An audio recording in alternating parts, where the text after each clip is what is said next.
Good morning, ako si JP. Isa kong all-around driver at kasambahay dito sa Hong Kong. Kailangan bumangon kahit inaantok pa. Dollars eh. Of course, coffee time. Coffee is life. It's a good way to start the day. Ito yung favorite ko every morning. Coffee plus rice. Hindi mo alam to, no? Rich kid ka kasi. Okay na, busog na. Pasok na tayo. 7 o'clock. Medyo makulimlem nung lumabas ako. Eto si Sheffy, ang aking scooter. Kwento ko lang, etong bahay na to napakabilis na itayo. Kagabi lang wala yan eh. Pagpasok ko ngayon, andyan na, charot. Pero mabilis talaga, 2 months lang. Andyan na kagad yung bahay. Isa yan sa hinahangaan ko dito sa Hong Kong. Ang galing nilang gumawa ng bahay. Napakabilis. At since maaga-aga pa naman ako, naglakad-lakad na lang muna ako. Eto pa yung isang nagugustuhan ko dito sa Hong Kong.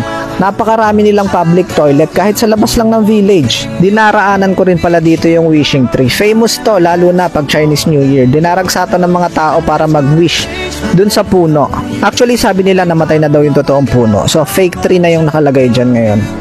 Pero dinarayo pa rin yan. Kung gusto nyo dumalaw dito sa Chinese New Year, take 64k or 25k from Taiwan Station. Pwede rin mag-taxi. 30 HKD lang naman. Pwede na paghati-hatian ng 4. Etong working place ko is malapit na sa China. Etong train na to is papunta ng Lowu. Boundary na ng China yon. Medyo maulan ngayon. Ingat po tayong lahat. Chef Boy Mang yan po.